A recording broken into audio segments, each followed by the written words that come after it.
제목은 변명하는 인생이다. 이 유명한 철학자인 플라톤이 한 번은 주변에 있는 사람들에게서 심각한 오해를 받은 적이 있었습니다. 그래서 많은 사람들이 그를 비방하는데도 그는 자기의 처지를 변명하려 들지 않았습니다. 그래서 한 제자가 이 플라톤에게 물었습니다. 선생님, 왜 변명을 안 하십니까? 그때 플라톤은 이렇게 대답했습니다.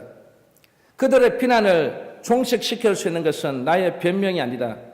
그들의 비난을 침묵시킬 수 있는 유일한 길은 바로 나의 올바른 행위라고 말했습니다.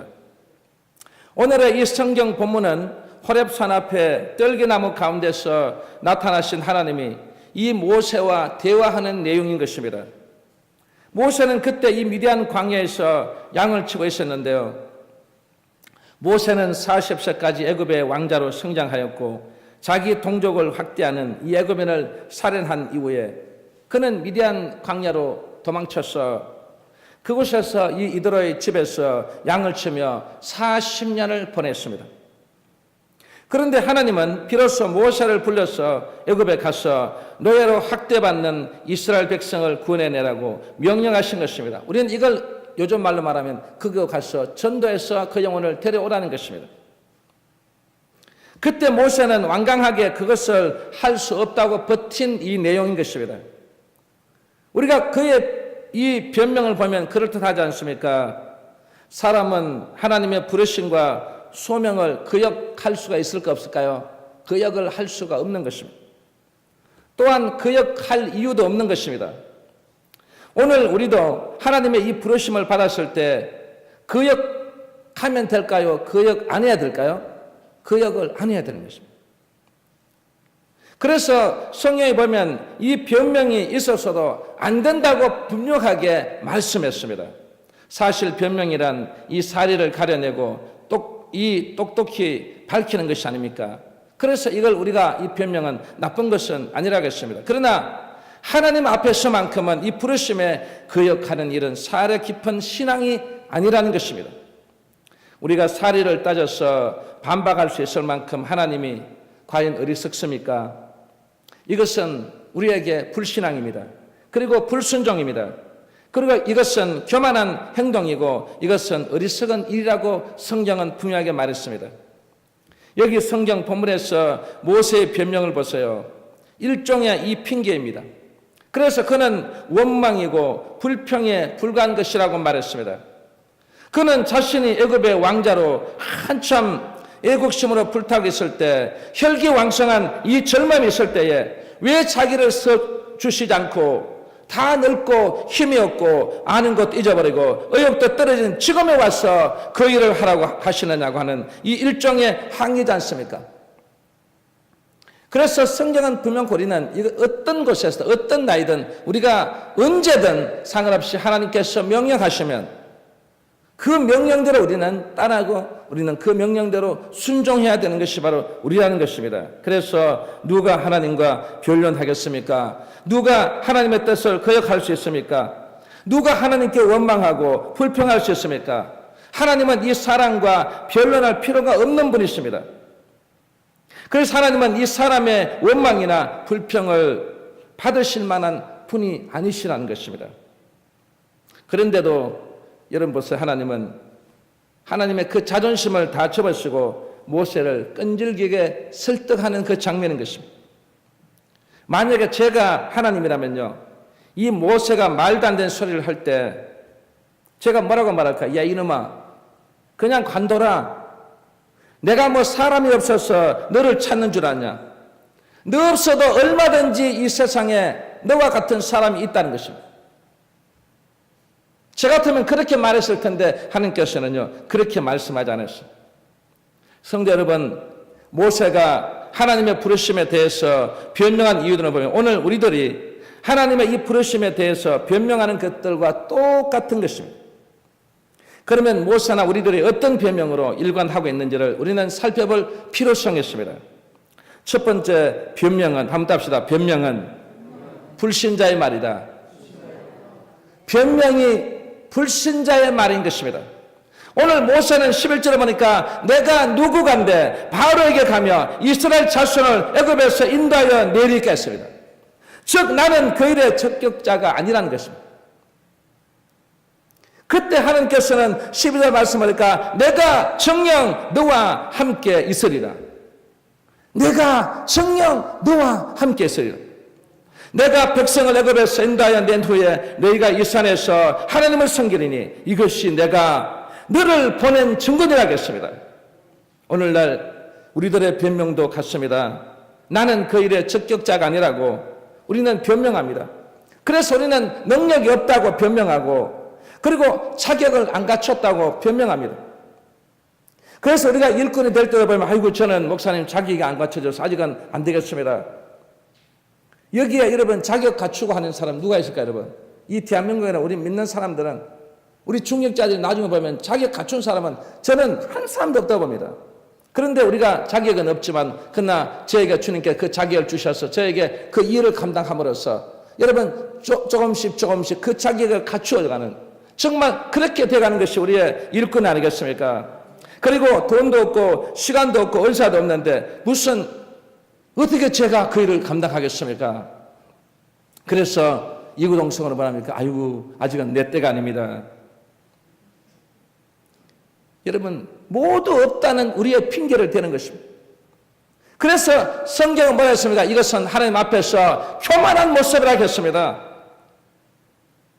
하나님의 일을 사람의 능력을 가지고 일한 자십니까? 아니에요. 사람의 능력으로 이 재단을 지은 줄 아십니까? 아닙니다. 바로 그 능력은 내가 정녕 너와 함께 있어야 하는 그 하나님 아버지의 능력으로 이 재단이 세워지고 이 재단이 지금까지 여러분 발전해 가는 것입니다. 그래서 오늘 우리 살아가는 성도 여러분 정말 우리는 내가 정녕 너와 함께 있으리라. 하나님이 나와 함께 하시면 됩니다. 그래서 예수님의 제자들을 보세요. 누가 대단한 인물이 거기에 누가 있습니까? 베드로입니까? 요한입니까? 야고보입니까? 그들은 어부 출신이요 무학자들이요 그리고 부자도 아니고 하지만 그들이 얼마나 엄청난 일들을 감당했습니까? 여러분 우리 성경에도 보면요 그들이 나가서 안전병을 일으켰습니다. 그리고 병든 자들도 고쳤습니다. 그리고 죽은 자도 살렸습니다. 그리고 베드로의 한 번 속에 3,000명이 믿고 세례를 받는 역사가 일어났던 것입니다. 이것이 여러분 베드로가 한 일입니까? 아닙니다. 하나님 아버지가 하신 일입니다. 하나님의 일은 누가 하신다고요? 하나님 아버지가 하시는 거예요. 사람이 하는 것이 아닙니다. 하나님이 함께 해주시기만 하면 다 할 수 있는 것입니다. 그래서 우리는 하나님이 우리를 부르셔서 하라고 했잖아요, 여러분. 이 교회를 세우라고 했지 않습니까? 그래 이 교회를 위해서 일하라고 했습니다. 그런데 하나님께서 손 놓고 계시겠습니까? 저는 절대 그렇지 않다고 생각합니다. 하나님이 오늘 이곳에 우리에게 명령하시면 함께 하시는 줄 믿으시기 바랍니다. 함께 하시는 것. 내가 정녕 너와 함께 있으리라. 어느 날 이 동물왕국의 왕인 사자가 파티를 열었습니다. 모든 동물이 다 참석하라는 명령이 떨어졌습니다. 여러분 다 참석을 했는데 그중에 이 여우가 사자를 골탕을 먹이려고 참석을 안 했습니다. 그래서 이 사자가 여우를 호출했습니다. 왜 참석을 안 했는지 이유를 대라했습니다. 만일 그 이유가 합당하면 살려 죽었지만 합당한 이유가 아니면 당장 죽일 것이라 했습니다. 그때 여우는 이렇게 변명했습니다. 내가 동물의 왕인데 누가 나를 오라가라 하냐. 여러분 동물의 왕은 누구예요? 누구예요 여러분? 여우예요? 여러분 동물의 왕은 사자예요. 우리 사람도 다 알고 있는데 이 여우가 뭐라 그러죠? 동물의 왕은 사자가 아니고 여우라는 것입니다. 그래서 이 말에 사자는 머리끝까지 화가 났습니다. 사자가 이 여우를 죽이려고 하는 순간에 사자님 잠깐 믿지 못하시면 실제로 숲속에 한번 가봅시다. 누가 왕인지 제가 증명해 드리겠습니다. 그리고 나서 저를 죽이십시오. 그래서 이 여우가 앞장을 서고 그리고 뒤에는 사자가 뒤를 따라서 숲속으로 걸어갑니다. 이 여우를 보는 동물마다요, 콤비백산 다 놀라서 다 도망을 치는 것입니다. 사자는 속으로 뭐라고 했을까? 이야, 이 여우 대단하다. 진짜 이 밀림의 왕은 이 사자가 아니고 누구라고요? 여우구나. 이야, 여우가 세계는 세다. 그때부터 이 사자가 쫄렸어요. 여우인데 쫄려서 지금까지 쫄리고 이 여우만 보면 어떻게 슬슬 도망다니잖아요. 여러분, 여우가 3마리가요 사자하고 딱 붙으면요 사자가 못 이겨요. 사자가 도망가야 됩니다. 그러니까 진짜 이야, 여우 진짜 세다. 진짜 이 동물의 왕은 누구라고요? 사자가 여우라고 인정하는 거예요. 여러분 한번 생각해보세요. 동물들이 놀라서 도망간 것은 여우를 보고 도망갔을까요? 사자를 보고 도망갔을까요? 사자를 보고 도망갔는데 이 사자가 속은 거예요. 제가 이 얘기를 왜 하냐면 우리 성도 여러분, 우리도 마찬가지야. 우리가 가는 길에 뭐라 했습니까? 내가 정녕 너와 함께 있으려 하겠습니다.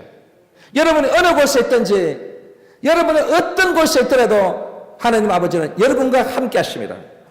그래서 하나님이 우리 뒤에서 함께 걸어가시는 거예요.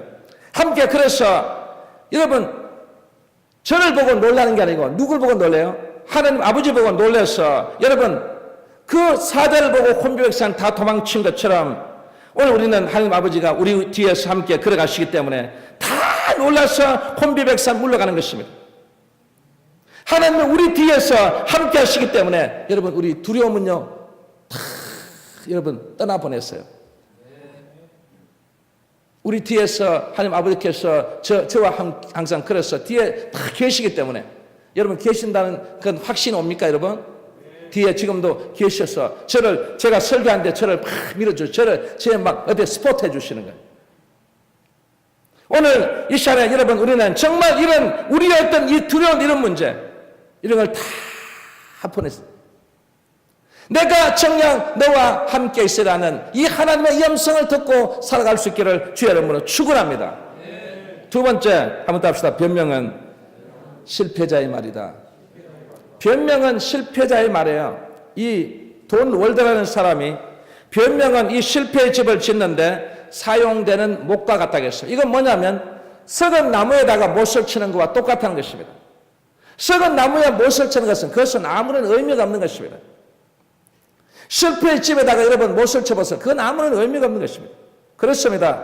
변명을 늘어놓는 사람치고 성공한 사람은 없습니다. 그런 사람은 일을 하기 전에 먼저 실패했을 때 말할 구실부터 찾는, 여러분 찾고 일을 한다고 했습니다. 그러니 무슨 일인들 성공하겠습니까? 실패자들을 보면요, 먼저 성공을 생각하지 않고 무엇을 생각한다고요? 실패를 생각한다는 것입니다. 오늘 모세도 보세요. 오늘 두 번째 변명이 나오지 않습니까? 오늘 본문 13절 보니까 모세가 하나님께 구하되 내가 이스라엘 자손에게 가서 이르기를 네 조상의 하나님이 나를 너에게 보내셨다면 그들이 내게 묻기를 그의 이름이 무엇이냐 하리니 내가 무엇이라고 그들에게 말하리까? 이 말은 무슨 말입니까? 모세는 지금 실패를 두려워하겠다는 것입니다. 오늘 우리 믿음의 자녀 여러분들에게 오늘 이 말씀이 여러분들에게도 적용될 점 있습니다. 실패를 두려워하지 마시기 바랍니다. 그래서 이 말씀은 자기가 이스라엘 백성들 앞에 나타나서 하나님이 보내서 왔다고 말할 때 그들이 그를 믿지 않으면 어떻게 할 것이냐 이 말이에요. 우리가 이 전도를 잘하는 사람과 못하는 사람의 차이를 보면 전도를 못하는 사람은 먼저 이 전도에 대한 것을 두려워하는 것입니다. 내가 아는 것도 없는데 괜히 말을 걸었다가 그들이 나에게 되물으면 나는 무엇이라고 대답할 것인가?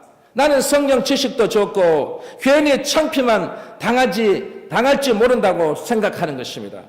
그런데 전도를 잘하는 사람 보면요, 나는 아는 것이 부족하지만 하나님이 나를 도와주시고 역사하시고 강팍한 마음들을 주님께서 녹여주신다면 저 사람들에게 복음을 전파하면 저들이 예수를 믿게 된다는 그런 확신을 가지게 된다는 것입니다. 우리 사랑하는 성도 여러분, 우리는 부족하지 않습니까? 우리가 어떻게 무엇을 가지고 여러분 존재하겠습니까? 그런데 하나님 아버지께서 우리를 도와주셔야 되는 것입니다. 아버지가 우리를 도와주시면 우리는 그게 역사십니다. 강팍한 마음을 어루만지는 것도 바로, 강팍한 마음을 녹이는 것도 바로 아버지가 하시는 것입니다. 그래 우리는 전도에 될 줄 믿습니다. 어떤 가정에 이 시어머니가 이 며느리 후보가 3사람이 있어요. 여러분 잘 들으셔야 돼요. 왜? 저도 이 며느리를 봐야 되기 때문에. 그런데 이 3사람이 다 좋아요. 그러니까 어떻게 해요? 한번 시험을 해봤어요. 이 3사람 중에 누구를 택할까? 그래서 이 어머니가 이 독에다가, 작은 독에다가 이 썩은 감자를 똑같이 이렇게 담고 물을 딱 담아놨어요. 그럼 이거 가지고 너희들이 어떻게 해봐라는 거죠. 그런데 첫 번째 이 며느리 후보가 딱 생겼을 때, 야, 이렇게 더러운 썩고 이런 것들은 어떻게 돼요, 여러분? 예? 빨리 버려야 되지 않습니까? 그래서 어떤 목사님이 그러시더라고요. 성도들 가정에 가서 냉장고 문을 열어본대요. 냉장고 문을 딱 열어보면 이 가정이 어떤지를 알 수 있대요, 여러분. 어떤 가정에 가보면 이 음식이 막 쉬어가지고 완전히 썩어가지고 곰팡이가 피는 것들이 안에 절벽이 있대요, 여러분. 여러분, 그거 언제 잡수실려 그 냉장고에 넣으셨어요? 올라가시면 다 버리세요. 이 첫 번째 이 며느리 후보가 생각해 이런 썩은 감자는 빨리 버려야 된다. 그래서 썩은 감자를 밭에 가서 다 퇴비용으로 사용해야 되겠다. 그래서 그걸 갖다가 퇴비용으로 갖다 버린 거예요. 두 번째 후보인 이 며느리들 사람이 보니까 이거 시어머니 될 분이 이걸 나에게 이 썩은 감자를 줄 때는 이게 뭘 어디에 활용하려고 주신 것 같다. 그래서 이걸 가만 보니까 이게 냄새 크고 나고 이러니까 이거는 사람이 먹을 수 없으니까 이거를 삶아가지고 여러분 옆에 있는 개도 주고 고양이도 주고 짐승에게 주는 거예요, 여러분. 그리고 세 번째 며느리 후보는 이걸 보니까 이게 시어머니 되실 분이 이걸 나에게 주었다는 것은 이걸 어떻게 뭔가 활용을 해서 한번 활용을 해서 뭔가 좀 좋은 일에 사용해야 되겠다. 그래서 이 세 번째 이분은 썩은 것을 다 긁어내고 그걸 가지고 해서 떡을 만들었어요. 떡을 만들어서 지나가는 사람들에게 다 나눠줬어요. 그리고 보니까 거지들 불쌍한 사람들이 지나가다니 번 그래서 그 사람들에게 나눠줬어요. 이 시어머니는 누구를 택했을까요, 여러분? 예? 여러분, 시어머니는 누구를 택했을까요? 아까 했잖아요. 1번 어디였어요? 썩은 감자를 그냥 밭에다 퇴비로 보냈고, 두 번째는 그걸 삶아가지고 자기 짐승에 줬어요. 자기 집에 있는 짐승에 준 거예요. 세 번째 사람은 질 가는 사람들에게 나눠주고, 그리고 불쌍한 사람들에게 떡을 만들어서 나눠줬어요. 여러분, 이 세 사람 중에 어떤 며느리를 택하고 싶습니까? 우리 장로님. 예? 3번요? 또요? 또 3번, 또. 혹시 1번 없습니까? 1번 며느리도 괜찮아요. 1번 며느리도. 썩은 있으려 하면 그걸 빨리 갖다 버려야 돼. 예? 우리 교회 냉장고도 보면 다니는 그런 것들이 쭉 있잖아요. 그거 갖다 버릴 사람이 없어요. 그리고 왜 여러분 1번 안 하십니까? 저는 이 말씀을 준비하면서요. 과연 내가 이 며느리를 택할 때 여러분 여기 있는 이 시어머니는 몇 번을 택했냐면 3번을 택했어요. 그런데 저는 이 3번의 마음이 없는 거예요. 저는 2번의 마음이 있어요. 왜냐? 앞으로 내 큰아들은 앞으로 목회를 해야 되잖아요, 여러분. 목회를 하면은 아무래도 형편이 어렵지 않습니까? 여러분, 우리 한국 교회, 여러분 생각에 큰 교회 목회하신다고 여러분 사례비 많이 받을 것 같아요? 못 받아요. 지금 우리 삼성의 신입사원이 받는 게 연봉이 1억 2천에서 1억 3천을 받아요. 그런데 교회가 2천명, 3천명 돼도요, 1년 연봉이 1억 2천, 3천이 안 돼요. 그리고 우리 목회자들이 삼성그룹 신입사원보다도 우리가 월급이 약합니다. 그러니까 여러분 생각해보세요. 우리 아들은 여러분 알다시피 얼마나 기쁩니까? 뭐 사례비 얼마 타면요, 여러분 교육전사 돈 얼마 타요? 한 75만 80만 타면요, 그거 가지고 다 10일 전에 헌금 내고 나면 그 다음 다 사주는 거죠. 니도 사 먹자, 나도 사 먹자. 그래서 다 나중에 보면 한 20일 지나면요, 이 핸드폰 낼 돈이 없어요. 그래서 쟤한테 하늘 야단을 맞아. 그래도 그걸 야단을 맞아도 계속 매달마다 그렇게 하는 거예요. 그래 퍼주는 거예요, 여러분. 그러면 우리 며느리 될 사람은 오늘 3번 같은 사람 사면요, 이거 살림이 돈이 안 되는 거예요. 그래서 저는 2번을 택한 거예요, 여러분. 장로님은 3번 택하셨지만 저는 3번 택해서 이 며느리가 살림에 좀, 내 아들이 그러니까 며느리라도 뒤에서 쫑쫑대고 그래서 가정이 어느 정도 그 돈 가지고 여러분 살아야지, 와서 아버님 저 돈 없는데 돈 좀 줘서, 이러면 여러분 이게 말이 안 되는 거예요. 자기 돈 준 그거 가지고 살아야 됩니다. 제가 그랬죠. 제가 옛날 제가 그 목회하기 전에 학원 할 때는 제가 학원 강사할 때나 제가 대구에서 수학을 지도할 때는요, 그 유신학원에서 제가 할 때는요, 1년에 그때 그 당시에 제가 한 달에 3천만 원씩 받았어요. 3천만 원, 지금은 3억이에요. 그런 돈을 받아 쓰다가, 그래서 우리 아버지 어머니 그러잖아요. 야, 네 목회해가지고 네 거돈 받아, 네 살겠냐? 아버지 어머니 저 살 수 있습니다. 없으면 없는 대로 삽니다. 저는 그게 되는데 내 자식은 그게 안 돼요, 아직까지. 그러니까 있으면 다 쓰는 거예요. 주는 거 좋아요. 그런데 여러분 살림이 되면서 줘야지, 자기 먹을 것도 없으면 다 갖다 주면 나중에 때 여러분 뭐예요? 손가락 빠고 살려. 여러분 가정은 지켜야 됩니다. 우리 청년들 지켜야 돼요. 가정 안 지키면 나중에 내한테 죽어. 가정을 완전히 파탄시키고 가정 어렵게 하고 이 자기 아내들한테 눈물을 흘리게 하고 그러면 안 됩니다, 여러분. 절대 그러면 안 돼요, 여러분.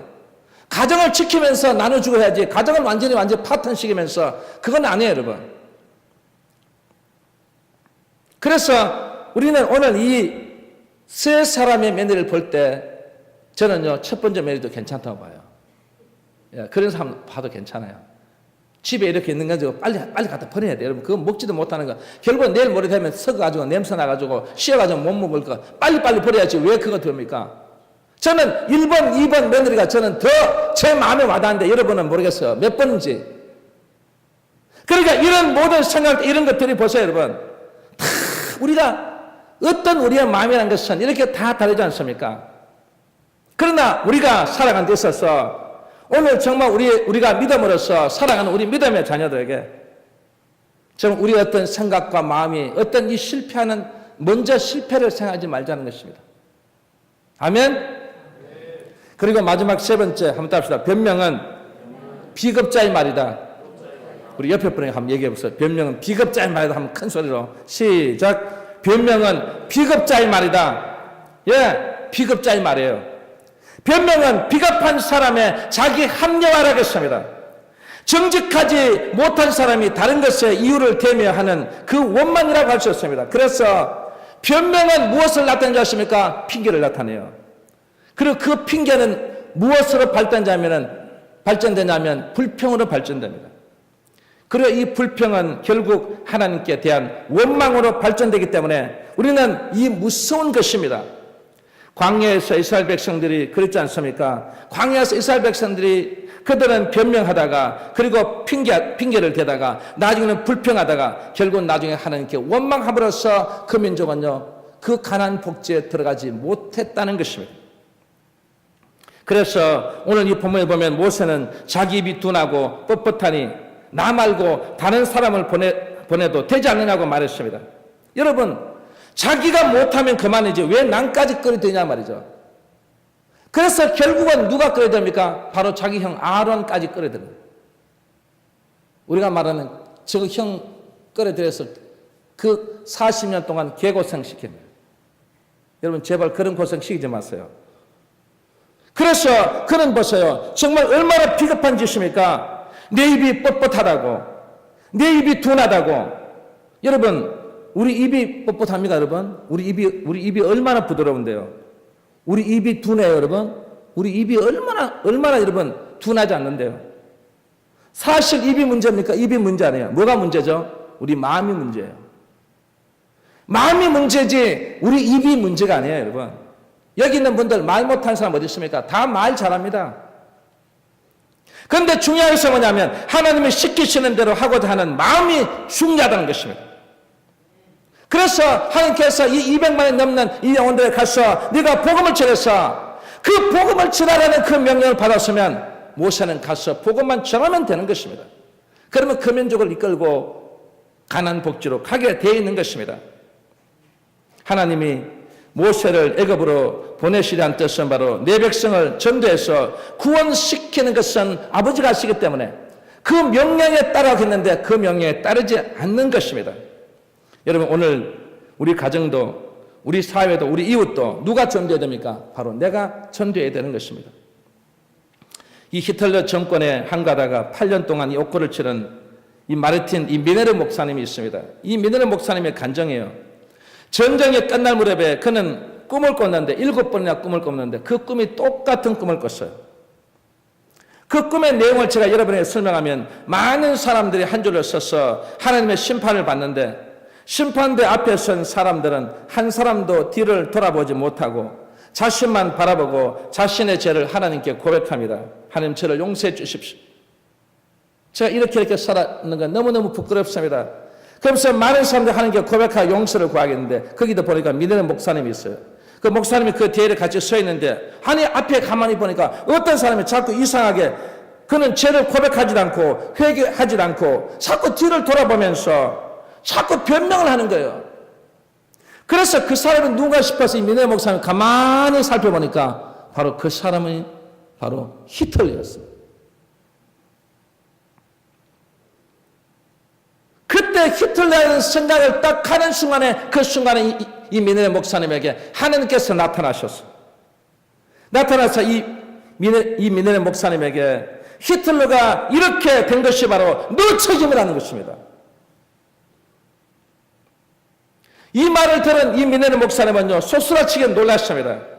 내가 8년 동안 히틀러 정권에 대해서 한급만 했지 내가 한 번이라도 이 히틀러 정권에 대해서 정말 그 한 번이라도 그에게 전도한 적이 없거든요. 그래서 하나님의 질책이 쏟아진 것입니다. 너가 히틀러에게 전도했더라면 그가 무서운 이 폭군이 되어서 그래서 이 전쟁을 일으키지 않았을 것이라는 거죠. 하나님께서는 그에게 막 지적하는 거예요. 막. 내용을 지적하고 또 지적할 때마다 이 미네르 목사님은요 너무너무 가슴에 너무 한마디로 말하면 가슴을 치고 통곡했습니다. 그 꿈속에서 그는 얼마나 울었는지 얼마나 통곡했는지 그리고 그는 그렇게 말합니다. 이 전쟁의 책임이 바로 나에게 있다는 것입니다. 그러면서 그는 고백하면서 회개의 눈물로 쓴 책이 바로 그 유명한 전쟁 백서입니다. 오늘 이 자리에 참석한 여러분, 전도하지 않은 거 우리 책임이에요. 여러분 믿으십니까? 네. 여러분 가정에서도 아직도 구원시켜야 될 영혼이 있다면 그 영혼의 책임은 바로 우리에게 있는 것입니다. 우리가 그 영혼을 위해서, 우리 이웃을 위해서, 여러분 우리 형제를 위해서 정말 우리는 이 미네르 목사님처럼 자기 가슴을 치는 것처럼 우리가 그 일을 감당해야 된다는 것입니다. 그래서 사랑하는 성도 여러분, 신앙생활을 하면서 우리가 변명할 수 있는 것이 있고 변명할 수 없는 것이 있습니다. 그럼 우리가 하나님 앞에 변명할 수 있는 게 뭐냐면 제일 먼저는 봉사에 대해서 변명할 수 있어요. 주님, 저희들이 바빠서 봉사를 많이 못했습니다. 주님 용서해 주십시오. 제가 시간이 없어서 봉사 못했으면 아 그래 네가 이제 시간이 없었지. 그거 용서해 주십니다. 아시겠죠? 왜 아멘 안 하세요? 이 좋은 얘기 하는데 제가 봉사에 대해서는 변명할 수 있는 거예요. 제가 이렇게 해서 제가 못해서 주님 죄송합니다. 그래 알았어. 그거는 그 여러분 특히 교사들 이 교사를 하려고 하니까 뭘 알아야 교사를 하지. 그리고 교사를 하려니까 시간이 없어서 못하는 거예요. 그래서 주님 제가 뭐 지식도 없고 제가 또 제가 너무 바빠서 제가 이걸 교사 못해서 그래 네 교사마다 그래 괜찮아 걱정하지 마. 또 이 찬양단도 마찬가지예요. 찬양단도 여러분 노래를 잘해야 하지 노래도 못하는데 어떻게 찬양해요? 박자도 못 맞춰가지고 난리치는데 그러니까 여러분 그래 네가 그래 노래 못해서 찬양도 못했구나. 변명해도 주님께서는 그 변명을 받아주십니다. 그런데 변명할 수 없는 게 두 가지가 있어요. 변명할 수 없는 게 두 가지가, 제일 첫 번째 뭐냐면, 변명할 수 없는 게 첫 번째 한번 답시다. 기도. 두 번째, 전도. 요건 변명이 안 돼요. 여러분, 기도와 전도는 변명할 수 없습니다. 다른 거는 다 변명이 되는데, 변명할 수 있는데, 기도와 전도는 여러분 변명이 안 돼요. 왜 안 되냐? 여러분, 기도라는 것은 하늘의 보좌의 문을 열 수 있는 열쇠인 것입니다. 그러면 여러분, 하늘 보좌의 문을 열어서 여러분이 필요한 것을, 여러분 응답을 받죠? 하나님 아버지는 그걸 받기를 원하십니다. 그렇기 때문에 기도는 이 모든 만사의 모든 것을 열 수 있는 이 마스터키이기 때문에 반드시 여기에 대해서는 여러분이 변명해야 됩니다. 그래 여러분들이 교회에서나 가정에서나 직장에서나 학교에서나 어디서나 여러분 시간 날 때마다 여러분 우리가 뭐 할 수 있다고요? 기도할 수 있는 거예요. 기도는 여러분 이 성전에서만 하는 게 아니에요. 여러분 가정에서 온 식구들이 모여서 함께 기도할 수도 있고요. 함께 모여서 할 수 있는 것이 바로 기도인 것입니다. 그렇기 때문에 여러분들은 이 기도를 통해서 모든 것을 변화시키고 모든 것을 응답시키는 거예요. 그래서 여러분 기도해 보세요. 여러분 기도하면 축복받습니다. 그리고 기도 안 하기 때문에 축복 못 받는 거예요. 여러분 우리 가정은 왜 어렵냐? 이거 문제가 바로 어디 있다고요? 기도 안 하기 때문에 축복 못 받는 거예요. 여러분 기도해 보세요. 병마가 물러갑니다. 기도하면 모든 열쇠 모든 역사가 일어날 줄 믿습니다. 기도하지 않고서 내가 어떤 것을 바라는 것은 이것은요 죄인 것입니다. 여러분들이 우리에게 준 특권이 바로 기도예요. 기도하면 뭐라고요? 열린다 했습니다. 기도하면 찾는다 했습니다. 기도하면 응답받는다 했습니다. 오늘 이 자리에 있는 여러분들 특히 우리 이 젊은이들 기도해야 돼요. 또 하나는 뭐예요? 전도예요. 이 전도 왜 빨리 전도해야 될까 여러분? 하나님께서 구원받은 백성은 다 만들어놨어요. 그런데 왜 빨리 전도해야 될까? 그 영혼이 빨리 와야만 하늘나라에 상급이 많아진다는 것입니다. 그래서 나중에 죽을 때 돼서 예수 믿으면 그 상급이 없지만 일찍 믿어가지고 주의 일을 감당하고 봉사하다가 헌신하고 예배드리다 가면 주님께서 여러분의 상급이 많잖아요.